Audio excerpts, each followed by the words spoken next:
beneficiaries will continue.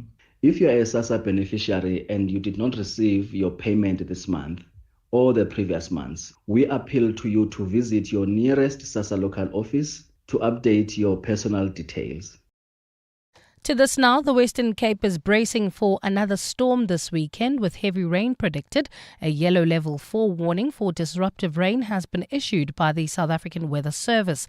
It comes as relief efforts continue after 2 days of torrential rain last week, which left informal settlements across the province severely impacted. The City of Cape Town's Disaster Risk Management says it is preparing for the frontal system, which could cause more flooding. Spokesperson Charlotte Powell. The Disaster Risk Management Centre will once again coordinate the city's response to any impact brought about by the forecast. We have also alerted our NGO partners who will provide humanitarian assistance where needed.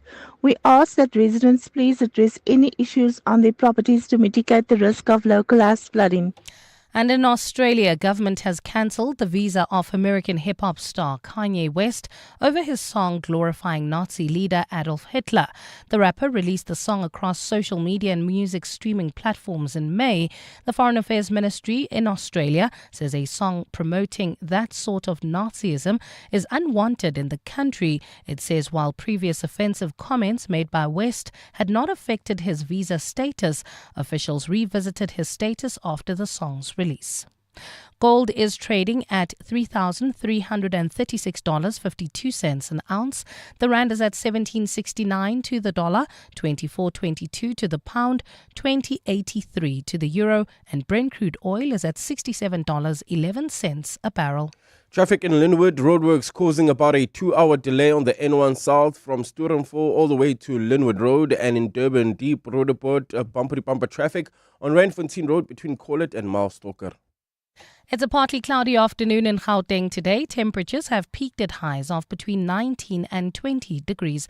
The top story in EWN this hour, the former Secretary of the Eastern Cape Judge President has disputed allegations that the top judge, Salbi Mbenenge, tried to expose his manhood to a High Court Secretary, Andiswa Mengo. EWN, in touch, in tune and independent.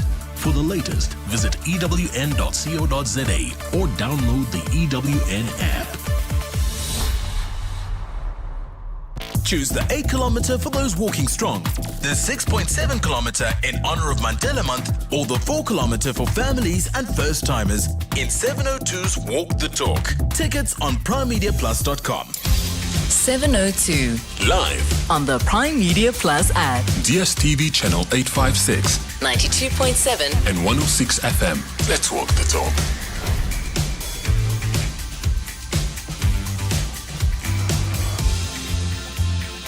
Hello and a very good afternoon to you. I'm Jane Dutton. I'm in for Relebogile. Thanks for tuning in on the radio, podcast, and also watching us live on YouTube. It is good to have you with us.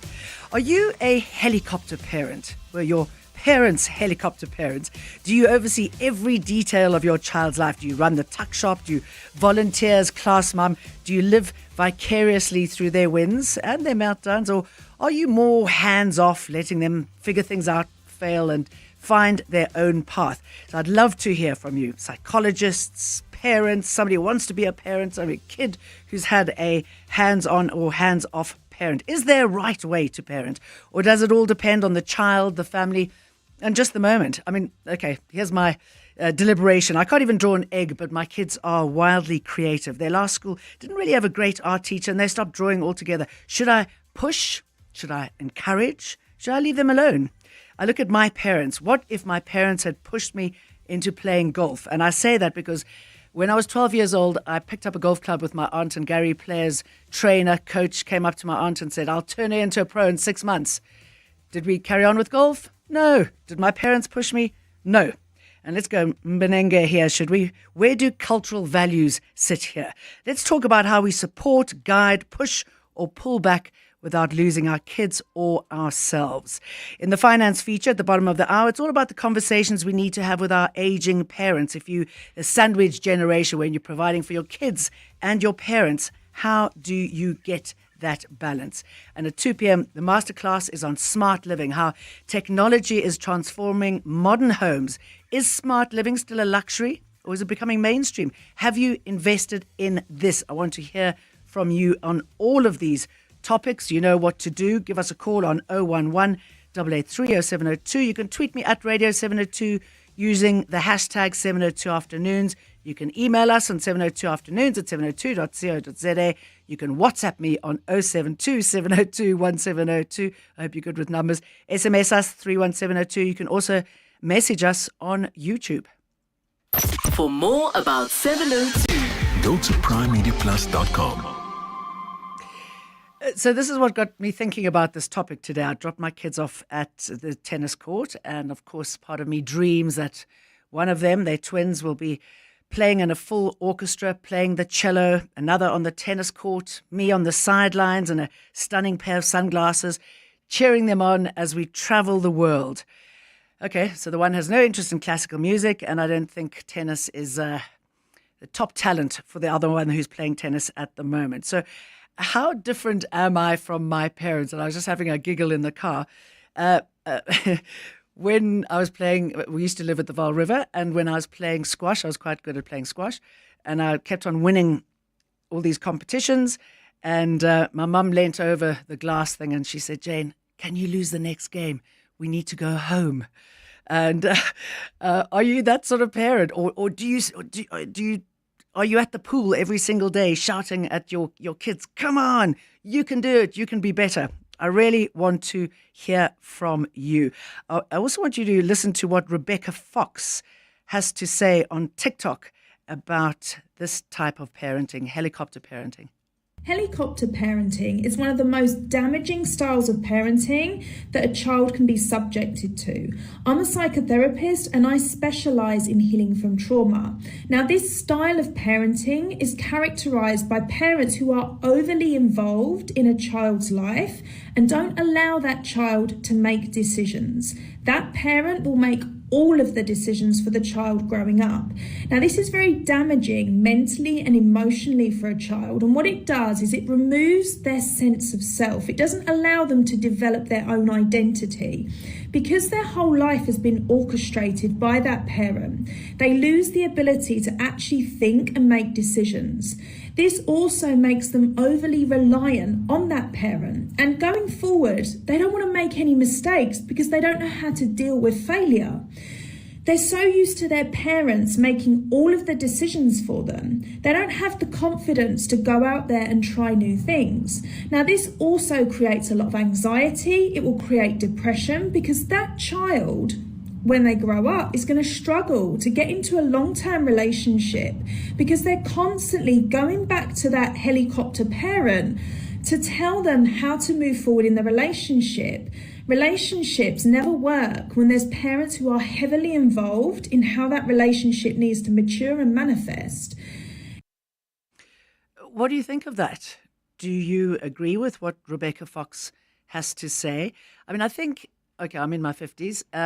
My parenting style and what I'm seeing amongst my friends is very different to our parents. They were definitely more hands-off. I mean, we traveled quite a bit with my folks, so that was wonderful. We enjoyed each other's company, but they weren't as involved as we are today, right? So is that a good thing? Is that a bad thing? Do we have to morph into the new world that we are living in and embracing? I mean, how much control should you have on your kid's life? Get in touch with us. We're going to take a small break, and I want to hear what you've got to say afterwards. Clement Maniatella, Weekday mornings, 9 to 12. 9 to 12. Petrus Motsepe. Is that the president the ANC needs? Because some are mentioning him as a possible... I've seen that. I don't know if he's interested in that because when he was in Halfcock in the past, he did make a statement that... He doesn't want it. Yeah, that politics is for crazy people. He says, I'm not mad. You see, so... Was he wrong? I've not heard him speak in public to say he wants the job. But in any case, we've got to go through a number of processes inside the ANC, in the DA and so on. So the president will not necessarily have to come from the ANC. If the ANC wants the presidency and the cabinet, clean up your act first. Otherwise, the numbers are talking. Tokyo Sohwale. Clement Maniatella. 9 to 12 on 702. Dear Journal, day 3049 of trying to be an adult. I still haven't bought a recycling bin, so there's a mountain of cans in my kitchen that could collapse at any moment. Anyway, what's that saying about your home being a reflection of your mental state? Got evicted from the family home? Get covered at pineapple.co.za. It's like 570 Rand a month, so it's 100% the insurance for you. Underwritten by Old Mutual Alternative Risk Transfer Insurer Limited, licensed non-life insurer and authorized FSP. Premiums are risk profile dependent. Calling all football fans. Score goals galore with Hollywood bets in a super football showdown. The finest clubs in the world will go head-to-head to be crowned the best of the best. Ready for your chance to strike it big? Get in on the thrilling action and take a shot at a share of 100,000 Rand in cash or betting vouchers. Bet 10 Rand or more on any club World Cup fixture between June and July 2025. Bet now. T's and C's apply. Hollywood Sportsbook is a licensed betting operator. No persons under the age of 18 years are permitted to gamble. Winners know when to stop. South African Responsible Gambling Foundation toll-free counselling line 0800 006 008 or WhatsApp HELP to 076 675 0710. Hey besties, welcome to my kitchen tour, or should I say my new walk-in wardrobe. Over here we have the pantry, now home to my jeans and shirts, all color-coded.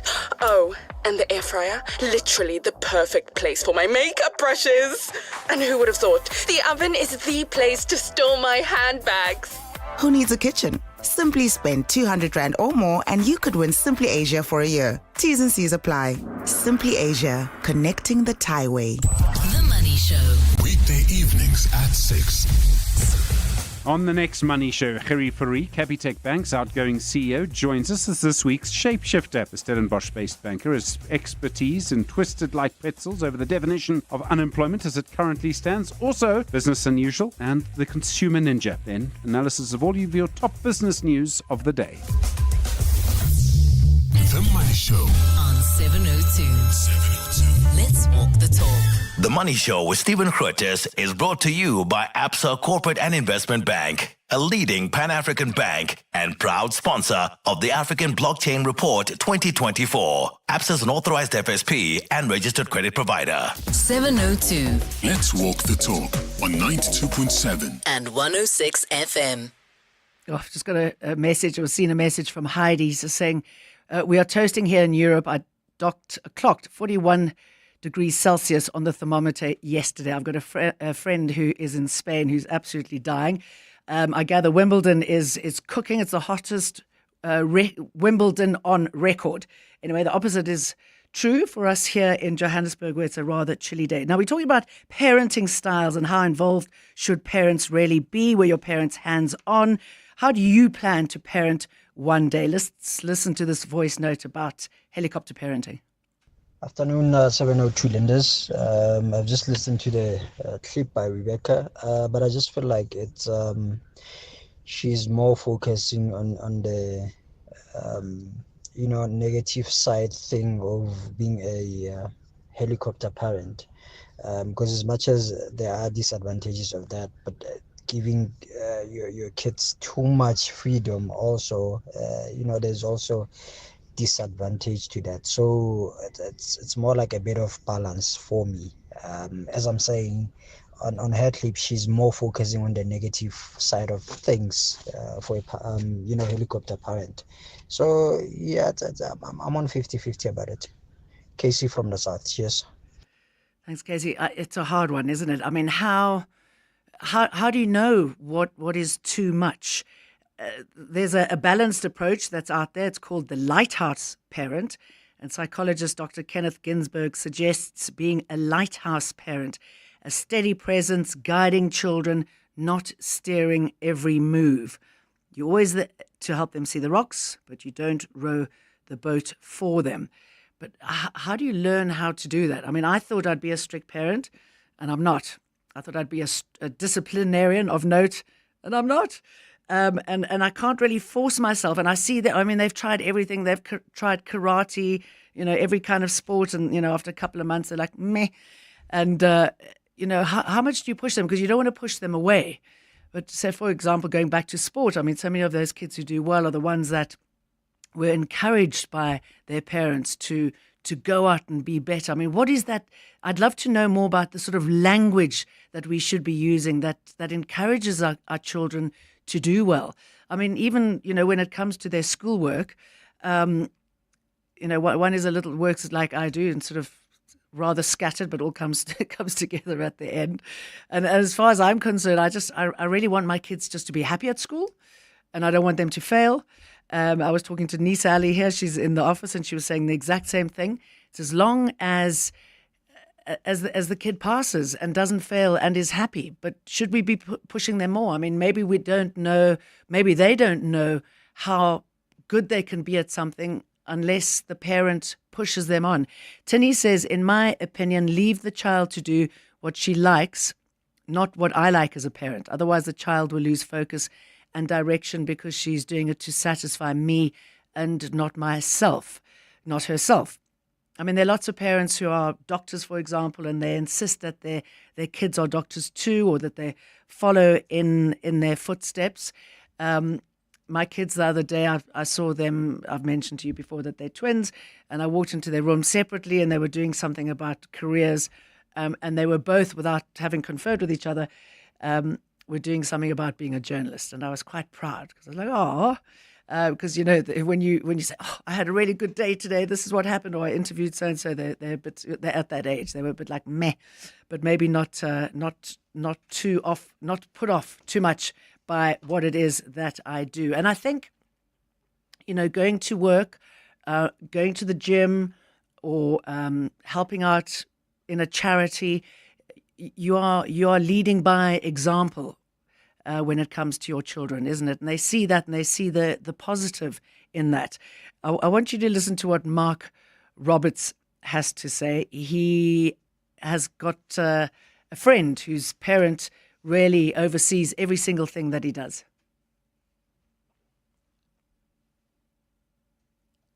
I used to think that helicopter parents weren't really a thing into adulthood. Like, I thought that once you moved out of your parents' house, your parents would play much less of an active role in your day-to-day life. That's until I hung out with my friend that still has helicopter parents. I was driving to go see the new Mad Max movie with two of my buddies, one of them being the one with helicopter parents. While we were on the way to the theater, my dear friend gets a call from his mother. So I turned on the music, and I can quite clearly hear the conversation he was having with his mother. Mom's just like, hey, sweetie, I saw on Life 360 that you weren't at your apartment. Where are you headed? Mind you, this dude is 25 years old. So I'm thinking to myself, why are you on Life 360? Like, this is news to me. So this 25-year-old man responds to his mom, oh, Mom, I'm just going to the theater with a couple friends. And the mom was just like, oh, what movie? He kind of sighs, and he's just like, I'm going to see Mad Max, Mom. The mom, like, gasps on the phone. She's just like, oh,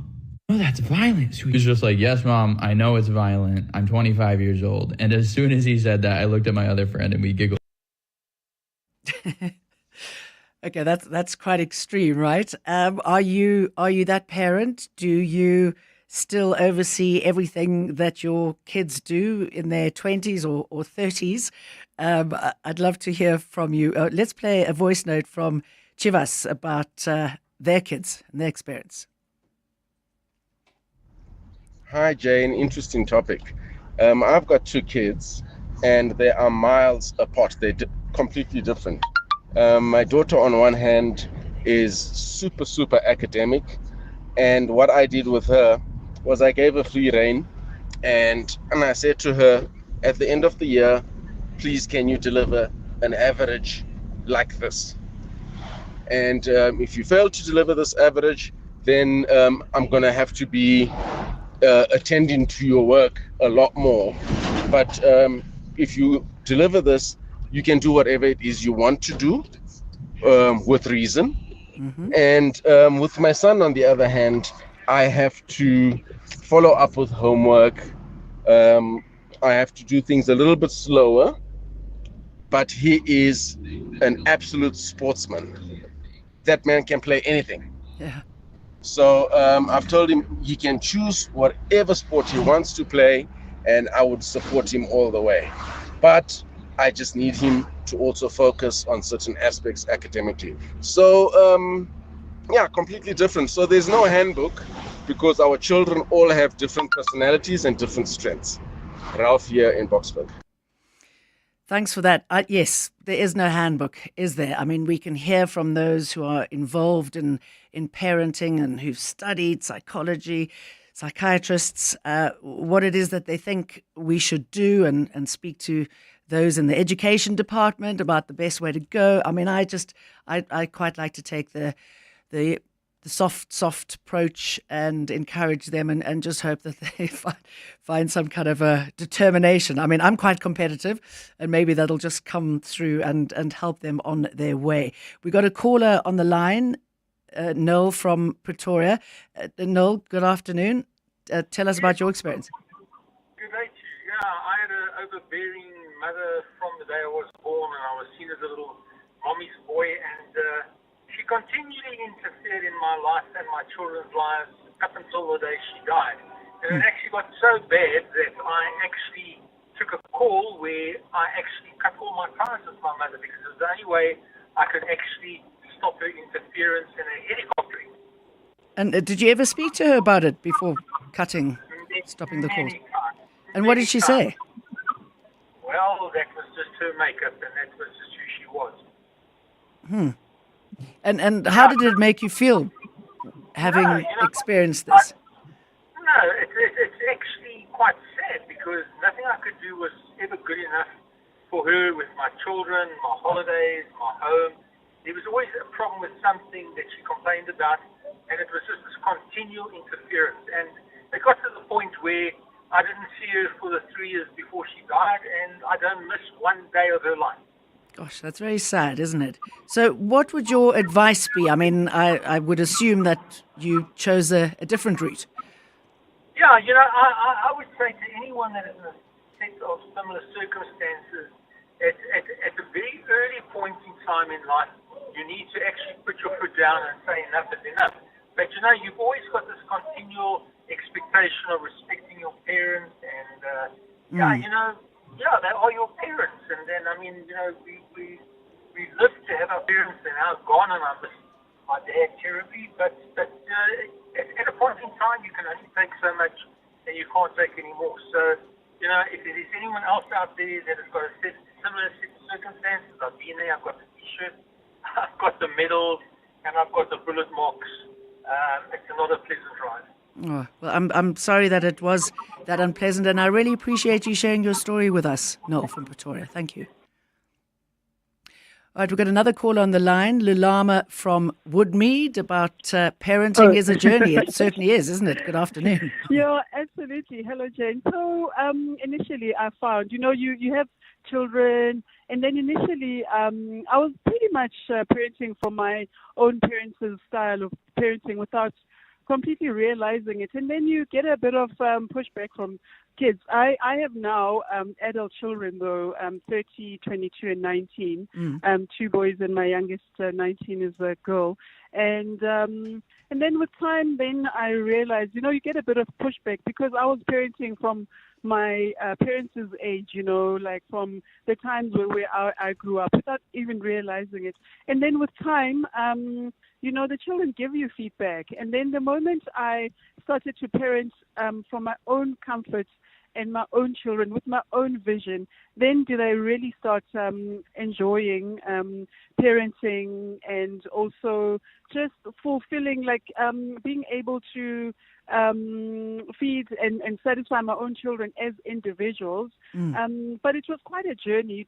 I just realized that, and you grow up with parenting, and you can have your own rules in the home, but different children also need different styles of parenting. That's right. Without becoming like you've got a favorite child. And there's another phenomenon, right, where people say, who's your favorite child? And I always say, terrible. I don't have a favorite child. I know. All my children are my favorite, because they are unique in their own, paths.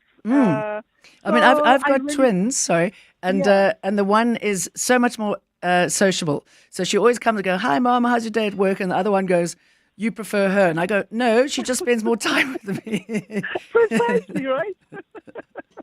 Lovely topic. Yeah. Thank you, Jane. No, thank you. I really appreciate your call, and thanks for your comments. Yes, it really is a journey, isn't it? One that you've got to learn and create your own dynamic with your family. Make one that's happy and supportive and encouraging without breaking them down. It is 1:30. It is time for the news headlines, and we're going to be staying with learning and heading over to the Hoërskool Waterkloof in Pretoria. What's happening there?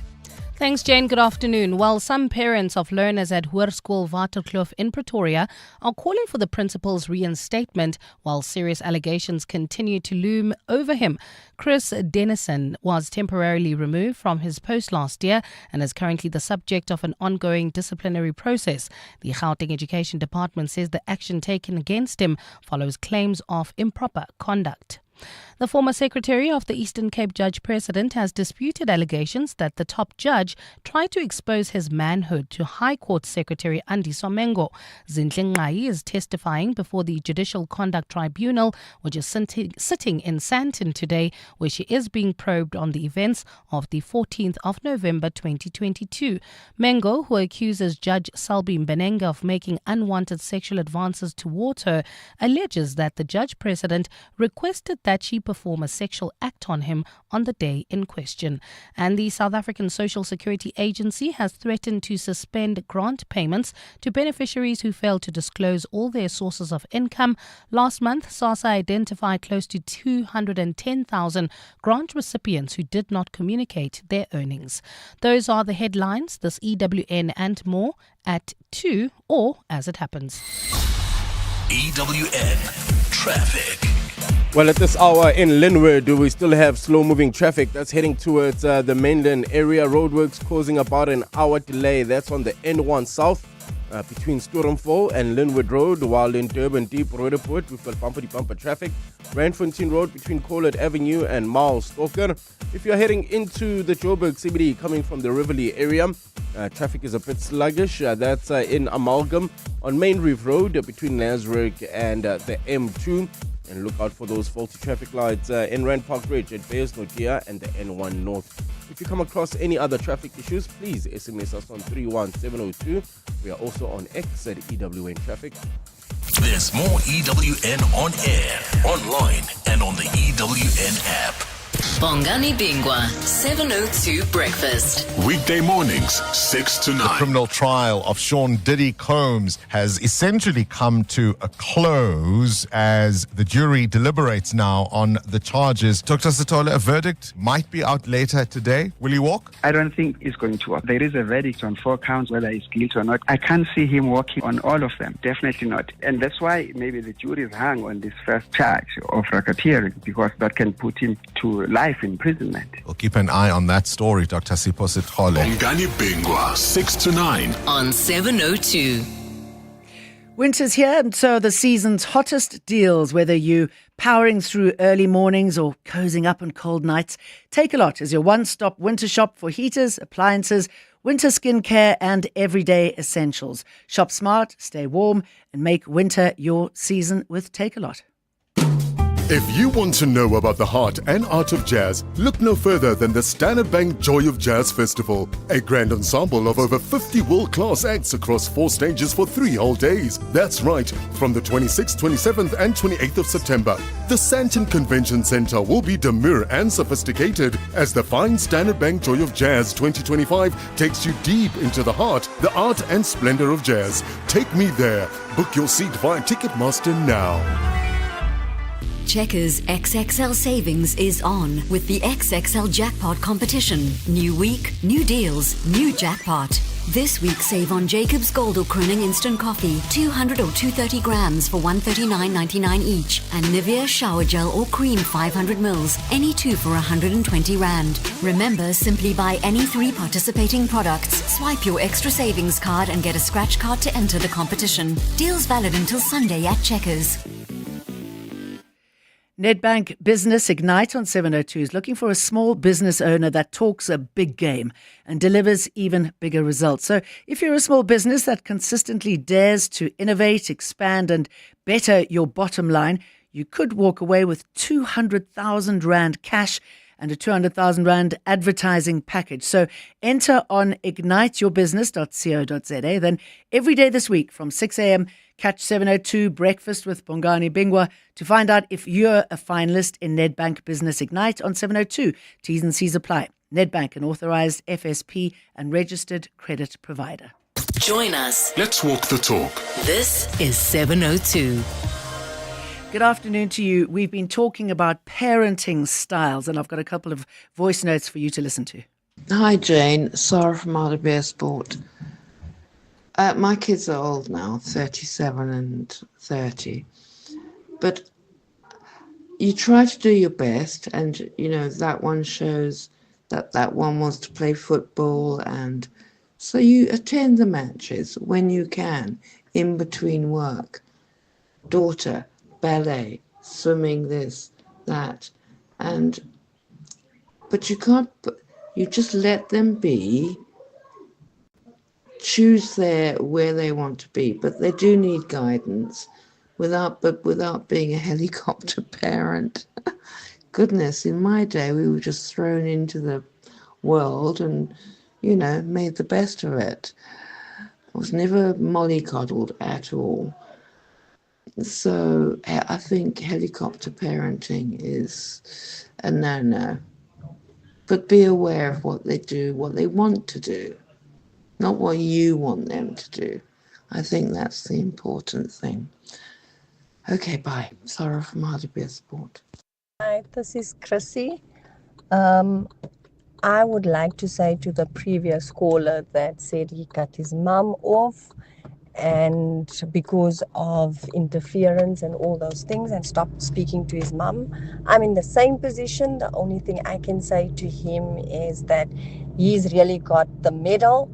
I don't have the medal yet because my mum has not passed on, and he should never feel bad because at some point in life we all have to put our foot down and we have to live life for how we want to and how we see fit, and our parents should let us be and let us live our life. We are not on this earth to please our parents. Yeah, and so important to have those conversations. I hope you are able to have a good conversation while she is still around and put it into a good place. And Sarah's absolutely right. I mean, when I was growing up, the same thing. It was just like, off you go, do your thing. Brian Roberts was saying the hottest ever Wimbledon was when Sharapova played. I believe, and I should have been more explicit, I get it, that yesterday was, or the day before, was the hottest opening of Wimbledon, but the hottest recorded temperature was 35.7 in 2015. And gosh, I lived in London for a long time. When it gets hot, it gets really hot, and it's not designed for it. I mean, especially the tubes and all of that, and all that steel and all the heat is bouncing off.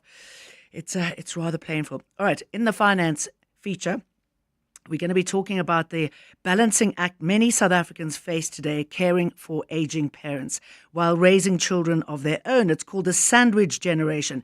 And with it comes not only emotional and practical responsibilities, but often some difficult conversations about money, care, and what happens as our parents get older. These conversations can feel uncomfortable, even overwhelming, until a health scare or family crisis forces those issues onto the table. But starting them early with care and compassion can ease the emotional load and help prevent conflict down the line. So we unpack today how to have these essential, delicate family conversations, talking about wills and finances to understanding your parents' wishes. Our guest is Kim Potgieter, certified financial planner, author and coach. A very good afternoon to you, Kim.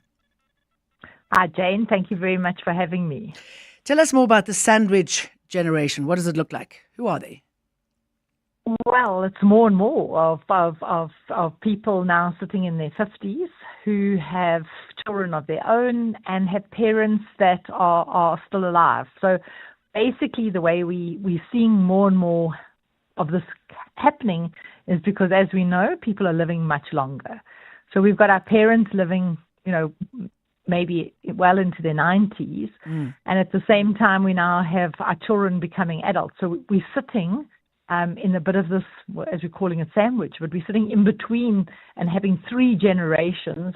and often not with proper financial planning that's been done, because nobody thought they were going to live this long. Yeah. And I just want to ask any listeners out there or anyone on YouTube, I mean, are you in this situation? What sort of career adjustments have you had to make in order to make it work? What sort of sacrifices? Okay, so Kim, I mean, my aunt is about to turn 95. I probably can't say how old my mum is, but they're strong, hardy, and I'm concerned that I'll be in a position. Obviously, I'd look after my mum, but looking after my mum and my kids. How do you get that balance right? What's the key to it? We don't actually always know where we are. Okay, so that I think is not everybody who is getting older doesn't have enough money to live. So, but I find what happens a lot of times is we don't know. These are conversations that nobody has. We don't like talking about money, firstly. Yeah. And certainly, like, how do you bring it up with your parents? I mean, is it disrespectful to ask them? And I think they feel exactly the same way. I mean, most people who come and see me, the first thing they say to me is, I don't ever want to be dependent on my children. Yeah. So this is drummed into us. And I know, there are different cultures. No, we don't want to ask. I mean, we don't ask for help.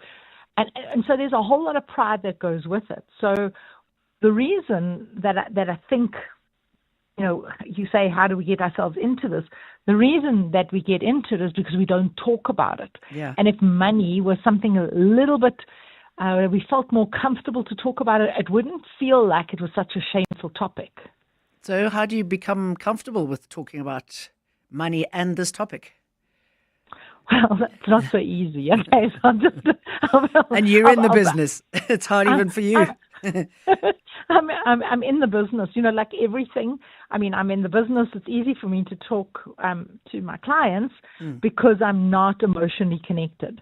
But the minute you're emotionally connected, there's a whole lot of stuff that goes with it. So we encourage our clients to bring those people into the conversation. So I'll often be with somebody who's older, and I'll see that their plan is not working, that they're starting to run out of money, or that they are going to. So it's much better to know in advance, and then to say, we need to bring your children into the conversation, because the earlier we bring them in, it doesn't have to be such a big burden on them. It's when we leave it till like near the end of the money, then all of a sudden you've got to be fully contributing. So to give you an example, if you are going to be running out and your expenses would be 10,000 Rand a month, and I've just made that number up. Nobody's expenses, unfortunately, things are so expensive at the moment. No. But it's better to know when you could be contributing like 2, because that's doable. So instead of depleting your capital completely, have a conversation earlier so you can be just, giving a portion of it. And then you don't get into that stage where your parents actually run out of the capital. So I just think the earlier the conversation happens, the better. So if your planner can show you that you're not going to have enough, call your children in then and have the discussion. Don't say, well, I might be dead by then, so I don't really need to worry about it. Rather be dealing with it earlier. And then if you call your kids in, I guess you've got to be absolutely honest, right? This is how much I have in the bank. I don't know, am I right saying that's how you have to paint that picture? Or do you just say, listen, I've got less than a certain amount. It's only going to, at this rate, it's only going to last me for 3 years. I'm still strong. We need to look at another 10 years. What's that picture? So Jane, I mean, as much honesty as you can have. It's better because it's like going, okay, this is the situation, and this is what I've got. So I don't, you see, I think this getting away from the shame if we haven't made it and we don't have enough. It's not always our fault. I mean, we've been bringing up our families, we've been doing all that we've got to do. Life is expensive. And life is expensive, and we didn't know. So we are a family unit. So for me, it's rather, as you're saying, show the numbers and then go, well, you know what, if we could I mean, if you've got 3 children, a little bit from each child, not put all the pressure just on one child. That also helps. And that's, again, another conversation, because if one sibling is doing it all for the parents and the other siblings aren't helping, it causes some kind of resentment. Yes, I was going to ask you about that. Yeah, huge resentment develops. So I think if you can find a way that you bring your children together with, and it is nice to have the financial plan, and it's not just because I'm trying to sell financial planning because I'm one of them. It's that objective, neutral person that can actually take the emotion and the charge out of the meeting by just like hearing it be black and white. This is what you need. This is how to do it. And I think sometimes when we're all as a family so emotionally involved, we do struggle to have these conversations. And I mean, I know that, when I talk about it with Mum, we always get kind of and I say, you know what, you're never going to pop your clogs, Mum, so I can't afford to look after you because I've got young kids, and then I always say to her, I've obviously got to choose my kids first. I mean, is it a matter of choice? Do you have to choose your kids first, or how does that work? Well, I mean, when your kids are like your young kids, yes, it's different. But I'm seeing this happening more and more with adult children. So, who living at home often, who do have the means to go out and work, but they've also got themselves into situations where I'm finding, clients are actually supporting their adult children, and then they're having to support their parents. So I would say, yes, your joke with your mom is true, because you've got to look after your children when they're dependent on you. But definitely, you've got to find ways that you can all work together. You don't have to, but I find generally people do have that kind of value system where they want to help their families. And if one kid is working and the other one isn't, and that kid is working, is contributing, is this a conversation? I mean, do you say to them, okay, I've noted your contribution versus your brother or sister, and we'll compensate that, or we'll keep that in mind when it comes to divvying up the dosh a little bit later on? That's such a good question, and it's something that I think is a vital part of the conversation, because we all want this fairness. I mean, firstly, maybe we must just mention to double check that your parents do have a will, because so many times it's been one of those things that they were going to get round to and they hadn't. So just double checking that they have.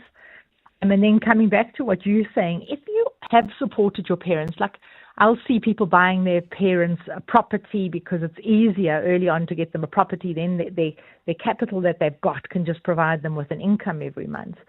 But then that property should be left back to the child who's given it to them. If you are contributing more, you can do it via the inheritance one day. But again, sometimes people just don't think of that. And then at the end, what happens is I see them distributing the estate equally. And then the one child going, well, but I just paid for all those years. So I encourage, again, it's a conversation. Maybe your child tells you that they don't want it like that, or they want it differently. But I think it's a good place to start, is to ask them. And I'm just wondering if anyone out there is listening or watching us on YouTube, if they've had this experience. I mean, I'd really like to hear from you what it is that worked for you. And if you've got any questions for Kim, I mean, now is your moment. She's on air for the next 10 minutes or so.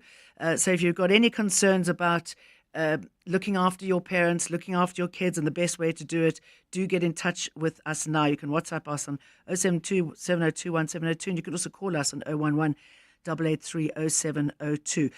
Kim, should there be checklists? Should you get thinking in that kind of fashion? Well, again, I think it depends. I mean, there's a lot of pride involved with this. Okay, so your parents might have looked after themselves absolutely, that they're going to have more than enough, and you don't need to get involved. But just ask. So I think it's one question more than it's a checklist to start off with. The first thing would be, have you seen a financial planner? Do you know that you've got enough, and are you taken care of? that's one conversation. If they say to you, I'm taken care of, it's also, you must be respectful. Then we respect that. But if at that stage they say to you, no, they haven't, okay, then you could start saying, okay, these are the things that we need to talk about. Like, what are your assets? How much are you spending every month? Again, sometimes people hold on to their homes, big expensive homes for really a long time. Yes. It's hard to move out. So there's one of the things. Is it not better to sell the home to get rid of those expenses, those big expenses every month a little bit earlier? Because otherwise, when you keep those expenses for this long period, it will cause you to look, to run out of your cash flow to fund your monthly expenses. So when you're saying there's a checklist, I think start with the conversation first. If then it comes back that there isn't enough, then it really is to delve in a little bit deeper. But again, I just stress doing it with respect is important, because there's so much shame involved with money, and especially when we haven't got enough. I mean, people do get quite defensive, and when they get defensive, they armor up and they close and they don't disclose. And are things like life policies, I mean, do you advise people to go into things like that? I mean, if there is a bit of cash hanging around, what should they be doing with that? Do you open a savings account for a rainy day? What should you be looking at? So one of the things, and just mentioning life insurance, and it's not directly your question, but I'm going to mention it. If you are somebody whose parents are dependent on you, okay, you must make sure that in your own will you allocate for them.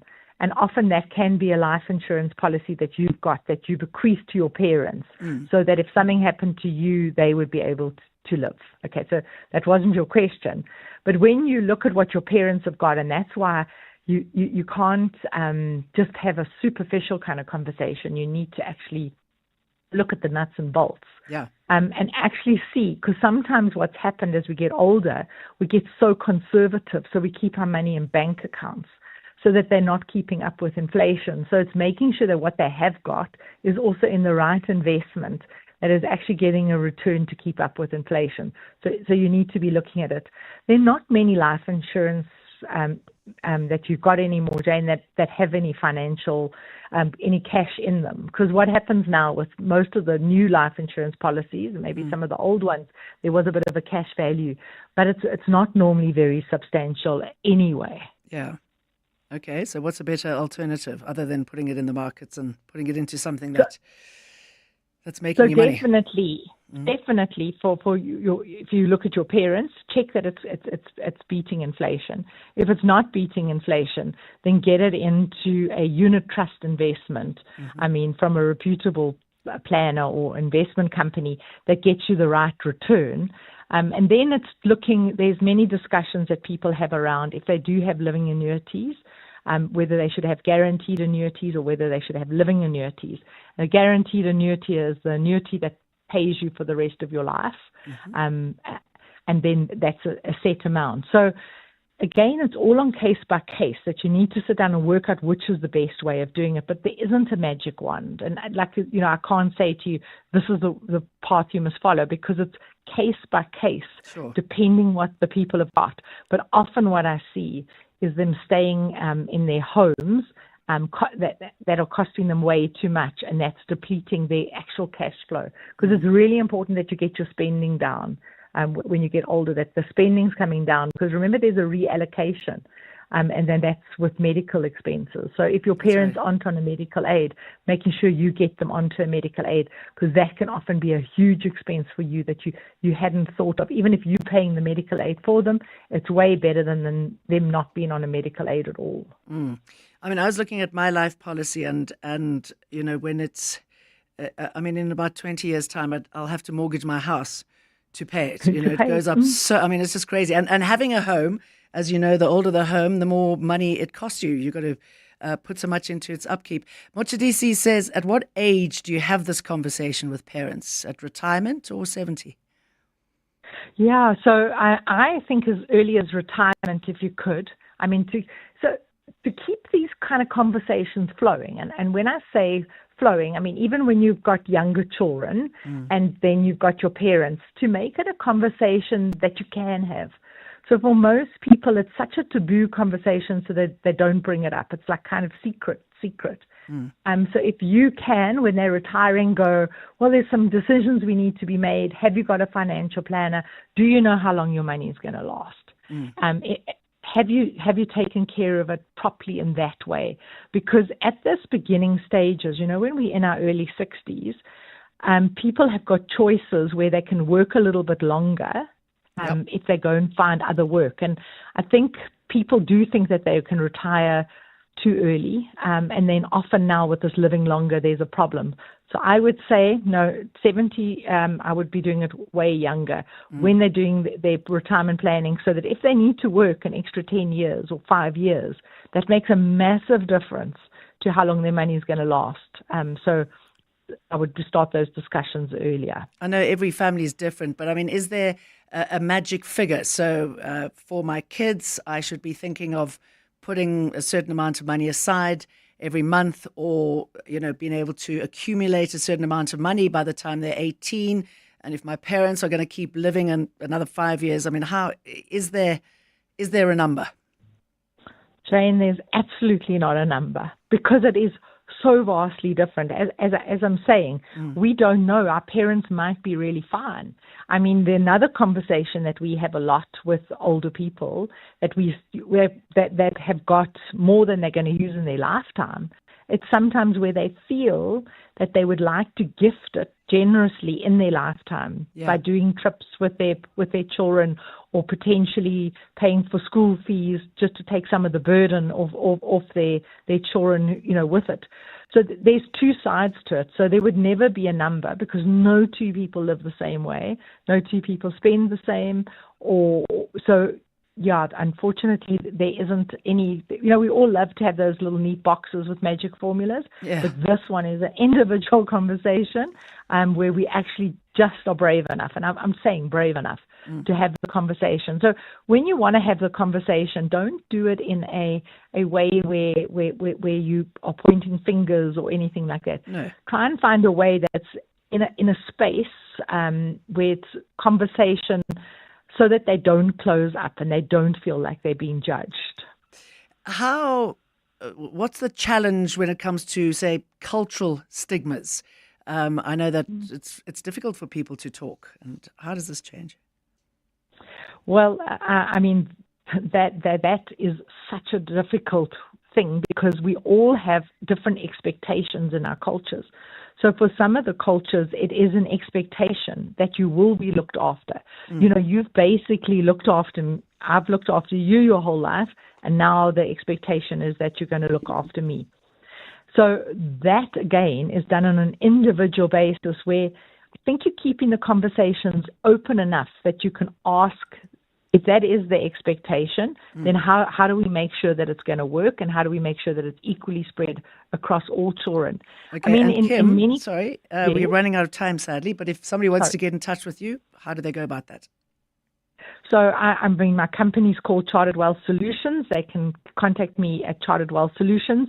And if anybody would like a ebook that they want to download, we have lovely ebooks on many of these topics where they can actually go download the ebooks, and they're free of charge for anybody to download. And that's on charteredwealth.co.za. Kim Potgieter, thank you. In the last 24 hours, this is what's happened in your world. Correctional Services Minister Peter Groenewald has suggested corporal punishments be revisited to alleviate overcrowding in prisons by those who can't afford to pay the minimum amount of bail. The practice was outlawed in prisons by an Act of Parliament in 1996. However, delivering his budget vote in the National Assembly yesterday, Groenewald said overcrowding remains a challenge made worse by those who can't afford to pay small amounts of bail. But despite the limited accommodation, Groenewald has vowed to enforce his strict stance on parole. EWN, in touch, in tune, and independent. The team's on a roll today. Let me focus on payroll. Duty calls in the kitchen.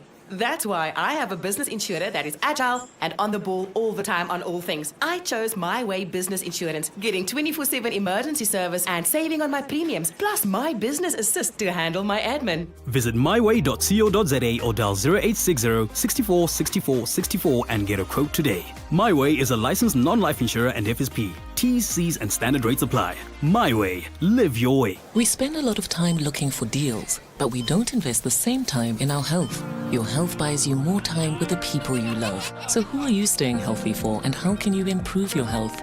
Choose Dis-Chem Life, the life cover that rewards you for living healthier with lower premiums and more cover. Visit dischemlife.co.za now. Dis-Chem Life. Choose a better partner for life. Dis-Chem Life is an authorized FSP 50594, underwritten by Guard Risk Life, a licensed life insurer FSP 76. T's and C's apply. This is EWN. Good afternoon, I'm Bali Dlamini. Some parents of learners at Hoërskool Waterkloof in Pretoria are calling for the principal's reinstatement while serious allegations continue to loom over him. Chris Dennison was temporarily removed from his post last year and is currently the subject of an ongoing disciplinary process. The Gauteng Education Department says the action taken against him follows claims of improper conduct, but supporters of the principal argue the matter is being dragged out unfairly without any formal findings. Mongezi Koko reports from Pretoria. Dennison was last week transferred to the Tshwane South District Office after fresh concerns were raised about possible interference with witnesses. While details remain limited due to the sensitive nature of the complaints, which allegedly involve minors, legal representatives confirmed that legislation such as the Children's Act and Sexual Offences Act has been referenced during the hearing. To date, no formal criminal charges have been brought, and the principal, through his legal team, has denied any wrongdoing. Today, the complainant's lawyers held a media briefing criticizing what they call an unclear and unfair process. It might be that we are not happy with the proceedings that's happening now and how it is carrying on, but we have to give this thing a chance to be ventilated during the arbitration and see where it goes from there. Meanwhile, parents in support of the principal point to Waterkloof's academic success under his leadership, including last year's matric results, which saw the school earn the most distinctions of any public school in the country. Mongezi Koko, Eyewitness News, Pretoria. Let's stay in Tshwane. The city plans to double down on illegal property developments, which are putting pressure on the municipality's critical services. The city reportedly has around 17 illegal townships with thousands of homes. These include homes built illegally on land which was not zoned for housing, which have no environmental clearance and no basic services. While MMC for Housing, Aaron Maluleke, says the floating figure of 10,000 homes to be demolished to deal with the issue may be exaggerated, he admits it's a problem which needs urgent attention. We took a decision that we need to investigate each of these illegal townships so that we get down to them. The intention is not necessarily to allow lawlessness by regularizing them, but it's also to look at how we can have a development agreement with them so that we can get them going in terms of compliance. Maluleke says the illegal white Afrikaner-only settlement of Kleinfontein is amongst the residential areas on the radar. What we're going to do is to work with them to get to a point where they comply in terms of our SPLUMA that governs planning and our land management use bylaw in the state of Tshwane. We move now to a story which contains some graphic information. The former secretary of the Eastern Cape Judge President has disputed allegations that the top judge tried to expose his manhood to High Court Secretary Andiswa Mengo. Zinhle Nqayi is testifying before the Judicial Conduct Tribunal sitting in Sandton, where she is being probed on the events of the 14th of November 2022. Mengo, who accuses Judge Selby Mbenenge of making unwanted sexual advances towards her between 2021 and 2022, alleged that the judge President requested that she perform a sexual act on him on the day in question. Nqayi is the first witness to be called in defense of the judge, who has denied all the allegations against him. Zoleka Kotashe has more. High Court Secretary Andiswa Mengo in January testified that Eastern Cape Judge President Selby Mbenenge summoned her to his chambers on the afternoon of the 14th of November 2022, pointed her attention to his pants and asked her to perform a sexual act on him. But the senior judge's secretary, Zinhle Nqayi, has a different version of events. He came back, if I were to estimate, at about 3:30. He mentioned that at the place where he went to have lunch, he discovered that his bank card had a problem. Then he thereafter decided to proceed straight to the bank. Then at about, I think, 4:15, the time has now come where he had to now proceed to the lecture. Mengo earlier alleged that Nqayi left the court building before her on the day. However, looking at the court register before the tribunal, Nqayi says Mengo left at 4:30 p.m. while the register indicates that she left around 4:41. Zoleka Kodashe, Eyewitness News, Sandton in Johannesburg.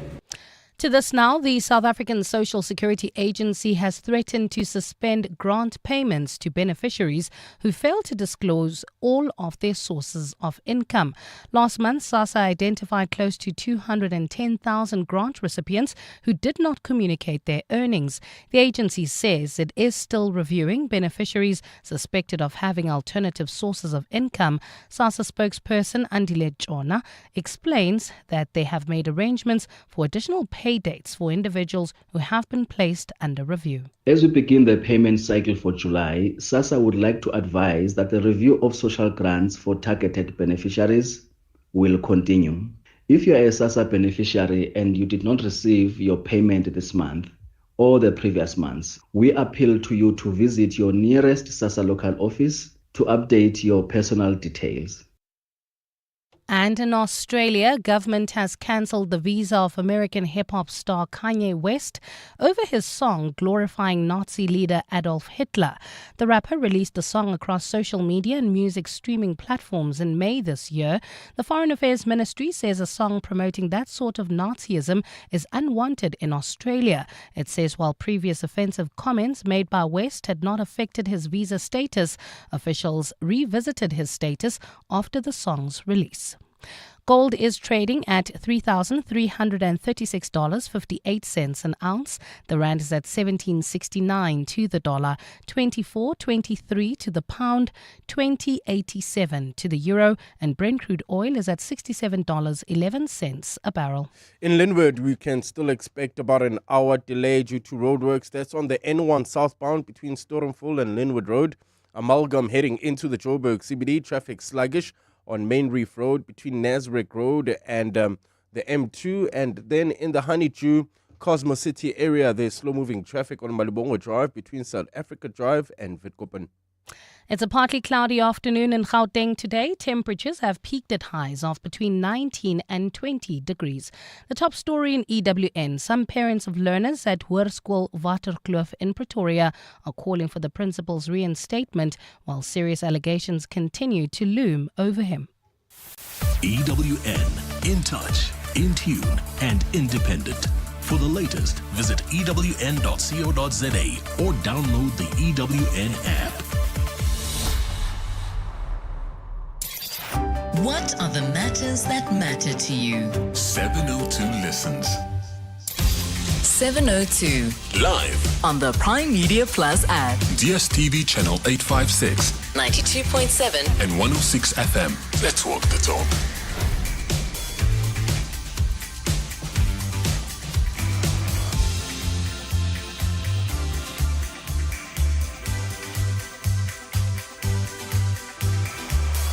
And live too on Facebook, streaming live to you, waving to you. Thank you for joining us. I'm Jane Dutton. I'm in for Relebogile.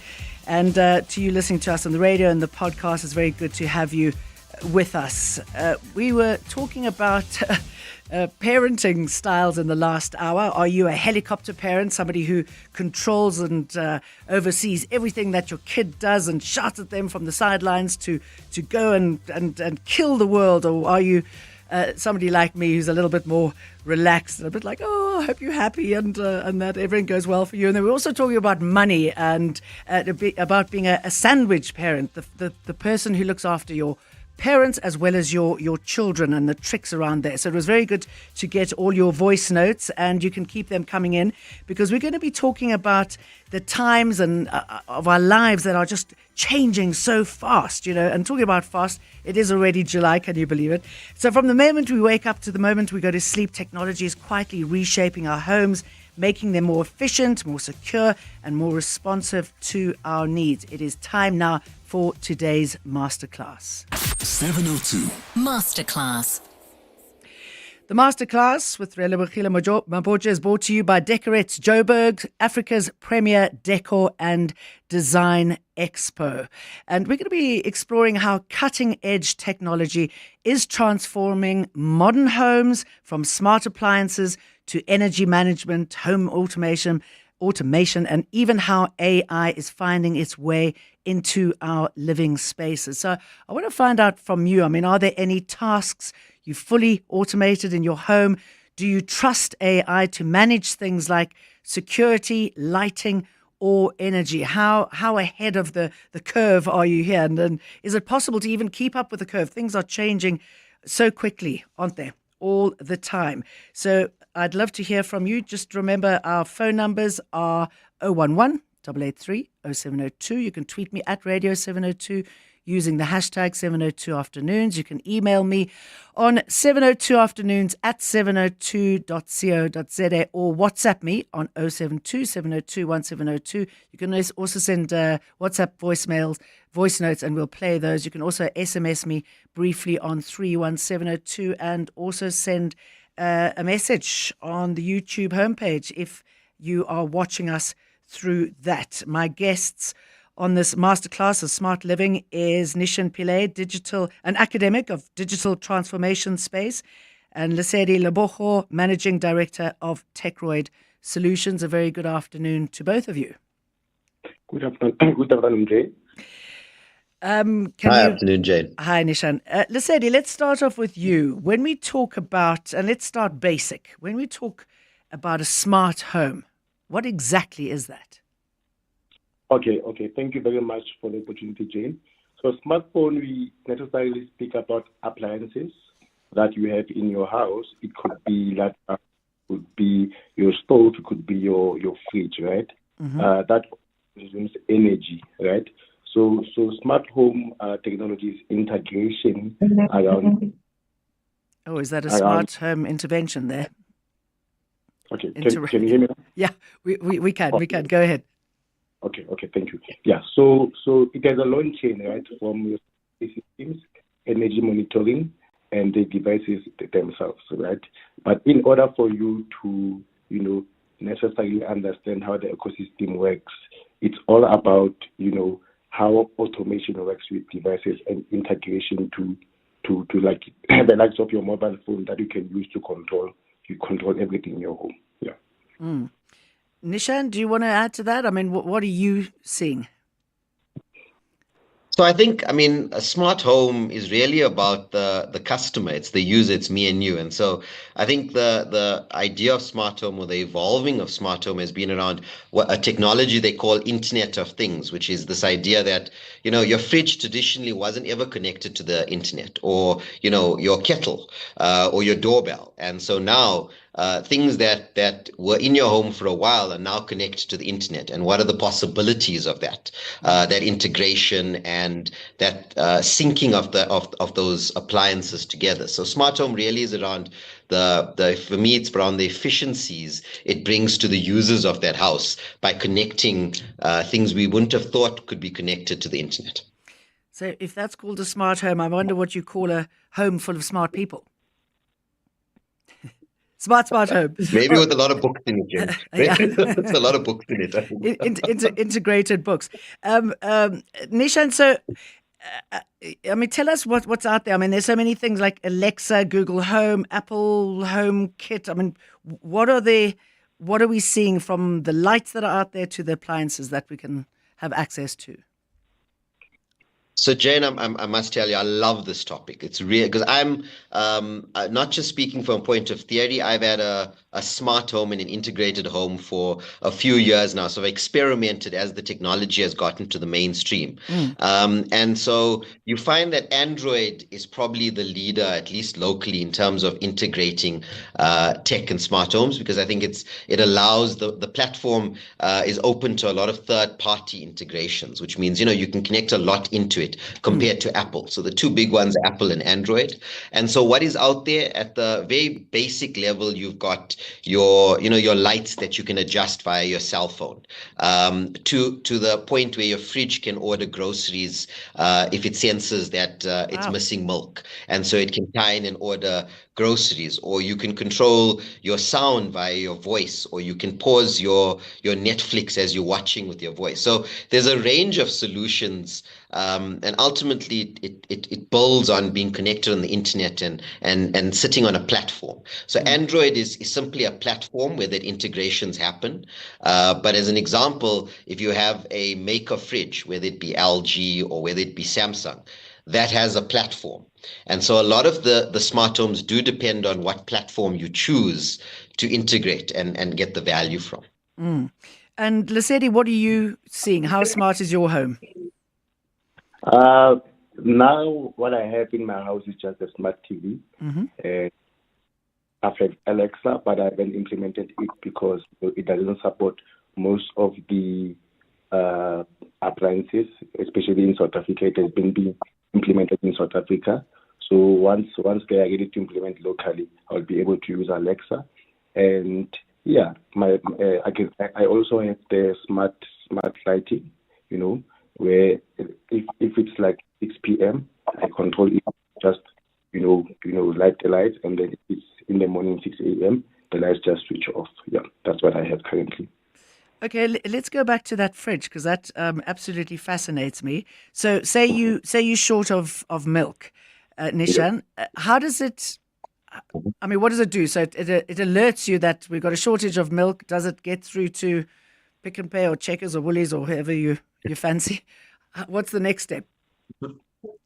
So I think there's stages of automation. So one of the things it does is similar to kind of if you've heard about the Amazon Go stores, and these are stores where there's no cashiers, and you go in and you pick an item and you walk out, and it automatically knows what you've put into your trolley, and it charges you for it. What it does is the fridge can either work on image recognition. So what you do is you'll have a place to put your fridge and to put your milk, and a place where you put your vegetables. And what you do is you'll give it an inventory, and you'll say, I've now added these groceries into you.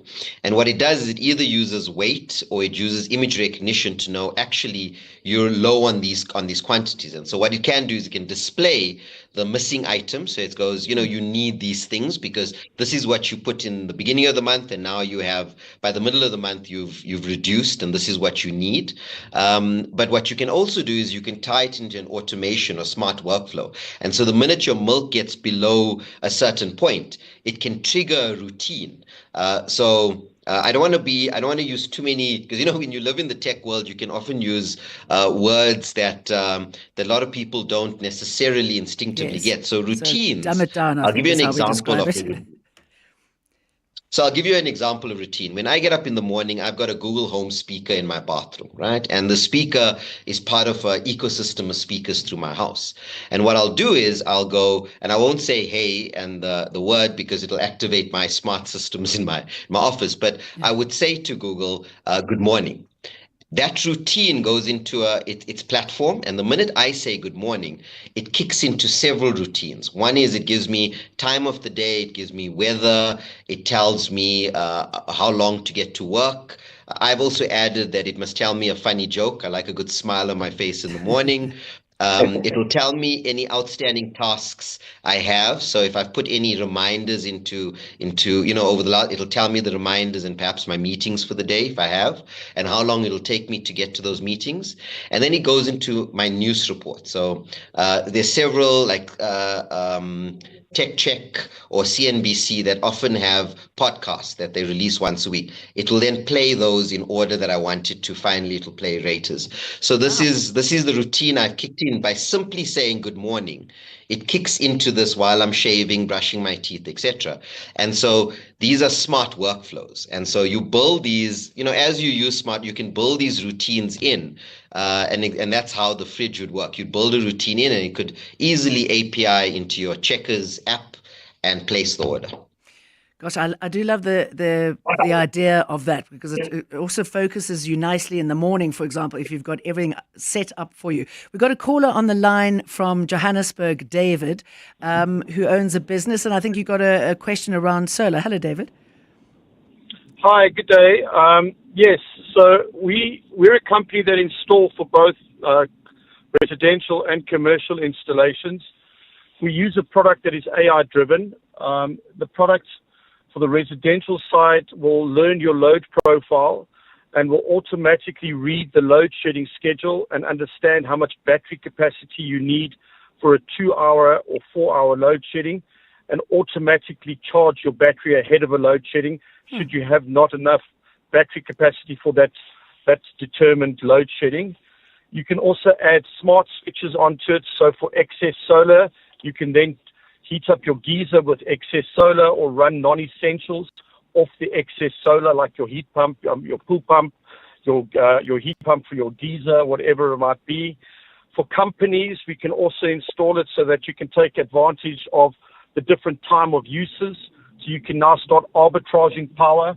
So you can charge the batteries off grid and then discharge it during high peak time. So off peak and peak. So you can make a saving like that. And it's all integrated via AI. And the system continually learns your load profile and continues to improve the efficiency of the plant using the assets that you've acquired, either the solar panels, the batteries, whatever it might be. So it's all AI-driven. Fascinating. 100% AI-driven. And David, a premium for that kind of information? No, so it all comes standard with the package. The product is very, very well priced.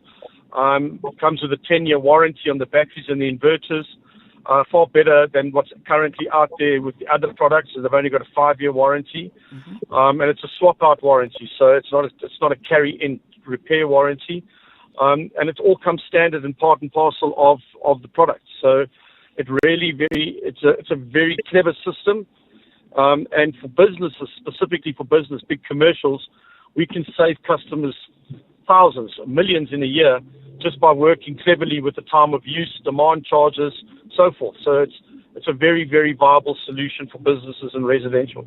Lesedi, what do you make of that? I should imagine you see quite a bit of that in the work that you do. Yeah, definitely, Jane. Yeah, so I think nowadays, like I have a friend who stays in the US, right? He got one of his houses in Kansas. So, what he does, he controls his home with smart technology, right, while he's in the US. So I think once we adopt to tech and understand how it works, it will be, efficient and user-friendly on a user's perspective to use smart technology. Definitely is much, more helpful and is rapidly growing in South Africa. Yeah.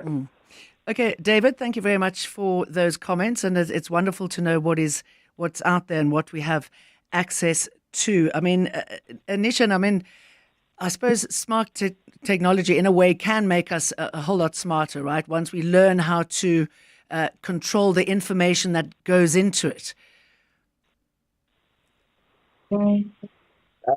So Jane, it's right, because technology can't exist by itself. So there's no use to it. And so the technology by itself, we've got to go, what do we want it to do? And as an example, I'll give you an example. Recently, Ring. So Ring is mostly in America, but Ring is a digitized doorbell. So what it is it's a doorbell that has a camera on it.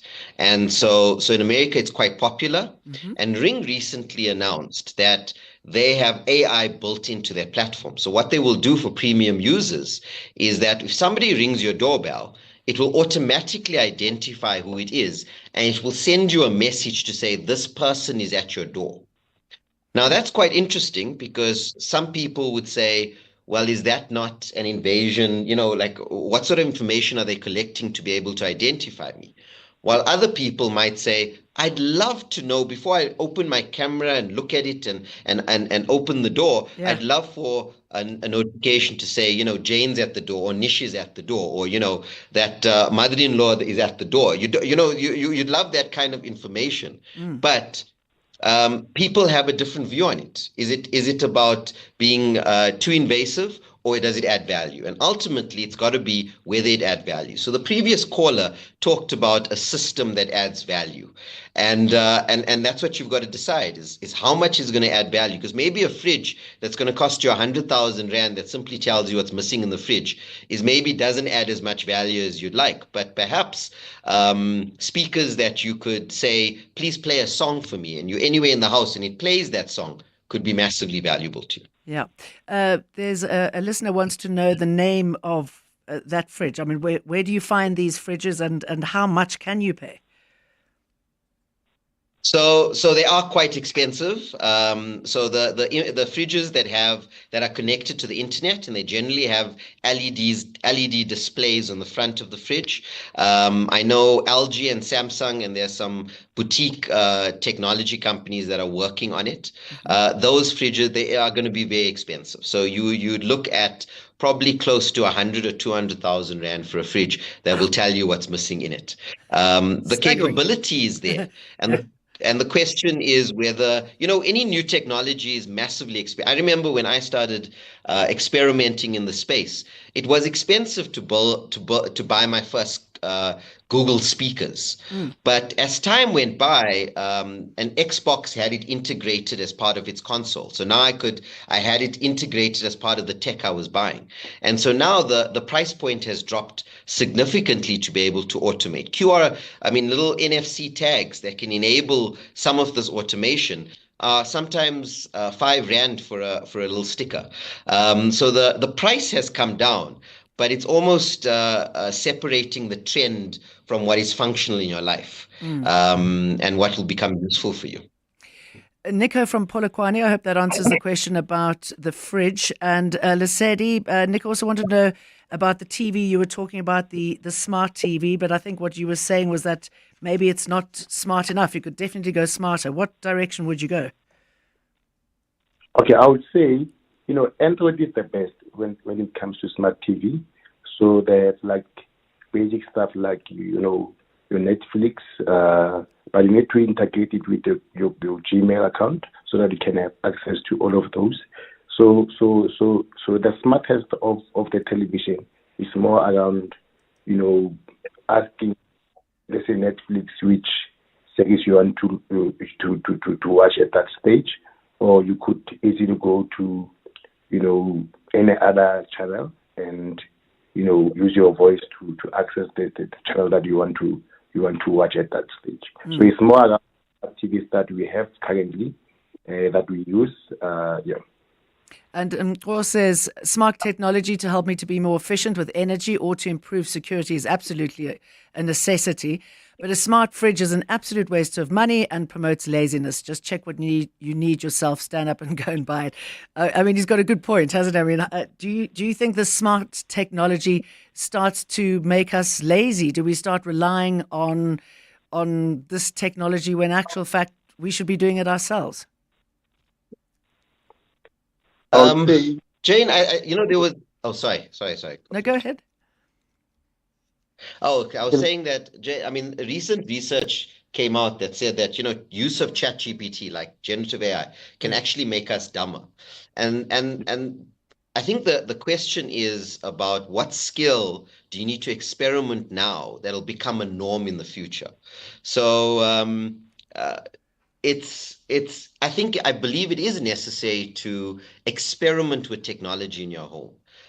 So if you allow me, I'll give you an example. I've got an 8-year-old daughter, and I've been talking to my house for many years. Asking it for a recipe, to play a song, to pause the TV, to switch on the lights, and children learn from what you do.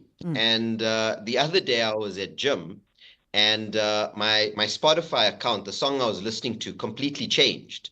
And I was wondering what is going on. It was some Korean kind of song, K-pop. And so I changed it back and it changed again. And I realized that what had happened was my daughter was engaging with my home. So she was chatting to my Android system, my Google Home Hub, and asking it to play a song that she had heard on TV or something she watched on Netflix. Baby Shark. And so she had learned to engage. Maybe some. She had engaged with that technology. And so she has now learned a skill to how you ask technology to give you something, because there's a very specific way you got to ask it to play a song on Spotify. So not just a song on its native app, but through a specific platform. And so now I've got to actually create a profile for her and a voice print for her because she's engaging with the technology. And so I believe that the need here is we got to experiment with the technology. We got to play with it, because if we don't, then the future is going to pass us by. So the minute we have more tech, think of smartphones. We removed buttons from smartphones. If we weren't playing with the technology and needed it in our life, we never learn the skill of operating a phone without buttons. And now, 0 buttons on a phone. And so the question is, what skill do you want to learn in terms of tech that's going to add value to your life going forward? So I do believe you have to experiment with it. Maybe it is in the fridge, because the fridge is, I do agree, you got to get up and look at what's in your fridge. Divine decadence, but, I guess. There are other... We all want to know that we can afford it, but maybe we shouldn't go that route. But there's other aspects where it's good to learn. It's good to know how you engage with your voice assistant on your phone. Why? Because you don't want to touch your phone when you're driving. But if you know how to engage with your assistant, you can easily make a call, send a WhatsApp, check your messages without picking up your phone. And that could be useful as well as safe. All right, we're speaking about managing transforming modern homes and what it is that you need to do to upgrade your home to get a smart home with my guests, Nishan Pillay and Relebogile. And we're going to be taking your questions and your WhatsApp notes, which have been coming through. But first, it's the news headline. Thanks, Jane. Good afternoon. The two main opposition parties in Parliament have rejected the budget of the Transport Department, saying it lacks vision for transforming public transport. The Umkhonto weSizwe Party's Lucky Montana, a former CEO of the passenger rail agency, has gone head-to-head with Minister Barbara Creecy. Montana's challenging the planned private partnership model for the rail sector, saying it will undermine the state. Some parents of learners at Hoërskool Waterkloof in Pretoria are calling for the principal's reinstatement while serious allegations loom over him. Chris Dennison was temporarily removed from his post last year and is currently the subject of an ongoing disciplinary process. And the court appearance of the man accused of murdering 14-year-old Likona Fose has taken a surprising turn after a key witness gave a different account of his whereabouts when the crime was committed. Mduduzi Mnisi, who was the last person seen with Fose before she went missing, has been charged with premeditated murder. He is applying for bail in the Relebogile Magistrates Court today. Those are the headlines. This EWN and more at 3 or as it happens. EWN Traffic. Erasmus Park, Pretoria, Erasmus Kloof area. There's an accident scene on the N1 southbound near Rigel Avenue, causing about a 30-minute delay all the way from Atterbury Road, so avoid that route if you can. We still have slow-moving traffic heading into the Joburg CBD. That's in the Amalgam area on Main Reef Road between Production and the M2. Look out for those faulty traffic lights in Bryanston at Winnie Mandela Drive and Sloan. Traffic lights still not working and causing some delays in Rand Park Ridge at Bayes Nodia and the N1 North, as well as in Alex at Marlborough Drive and Far East Bank. If you come across any other traffic issues, please SMS us on 31702. We are also on X at EWN Traffic. There's more EWN on air, online, and on the EWN app. Get ready, South Africa. The 129th Hollywood Bets Durban July gallops into Hollywood Bets Greyville Racecourse on Saturday, 5th July. It's more than a race. It's the heartbeat of Mzansi. This year's theme, Marvels of Mzansi, celebrates our rich culture, vibrant heritage, and breathtaking beauty. From thrilling horse racing to show-stopping fashion and powerful performances by Zolani Mahola, Lira, Mafigi Zolo, and more. Feel the pulse of a nation in celebration. Tickets are flying fast. Secure yours now at Ticket Pro. The Hollywood Bets Durban July, Africa's greatest horse racing and social event. Quiet, please. The Wimbledon experience in Mzansi is back at Amex Tennis Town Monte Casino between 11 and 13 July 2025. Enjoy VIP hospitality, the ultimate big screen experience, and more than just strawberries and cream. Buy your tickets now using your Amex card on Howler and get 50% off on limited tickets. Amex Tennis Town, the Championships Wimbledon experience with the Mzansi advantage. Tennis is better with Amex. When life changes, so should your savings plan. And when your goals evolve, your advice should evolve with them. With Momentum, advice meets your context. Catch 702 in conversation with Momentum on The Money Show next Wednesday, 9 July, as we unpack why context matters in financial advice. Discover how you can get the right support on your savings and investment journey, tailored to where you are and where you're going. That's 702 in conversation with Momentum next Wednesday on The Money Show with Stephen Grootes. Momentum, your journey to success on 702. Momentum's an authorized financial services and registered credit provider. Coming up on 702 Drive with John Perlman. Hello, John. What do you got for us today? Very good afternoon, Jane. Good afternoon to all of the listeners. So, we're trying to follow up on this senior auditor at the Ekurhuleni Metro who was assassinated earlier this week, late on Monday afternoon. We hope to bring more information about that at 10 minutes past 4. It's a worrying trend that we're seeing, right? Yeah, no, I mean, this has been going on for years. The best known probably Babita Deokaran. But Clement earlier today, Jane, was going through a list of people who've been gunned down in this context. And it's a long one and it's an alarming one. And we had actually people calling in and saying, you know, they were connected to the person either as a family member or a friend, and saying when matters actually do come to court, the fact that somebody got killed in the course of bringing the matter to court doesn't seem to get the attention it deserves. So we'll try and make up for that after 4. Transport Minister Barbara Creecy tabling the transport budget. Of course, the budget is a good opportunity to look at problems in a particular ministry or sector. And we've got plenty in transport. The minister's with us after 5 o'clock. We are going to look at, if we can, 4 people appearing in the Roodepoort Magistrates Court today in connection with the unrest from 2021. Can you believe it? Those matters still not resolved. Yes, of course you can believe it because, hey, we've been there before. But we'll take a closer look at that at 25 minutes past 3. Thank you very much for that, John. 702 Masterclass. So our masterclass today, Smart Living, how technology is transforming modern homes. Norman has sent us a voice note. Good afternoon, Jane. Very interesting topic. Norman in Pretoria. What I'd like to find out is what happens if you take a system like the ring that he's talking about.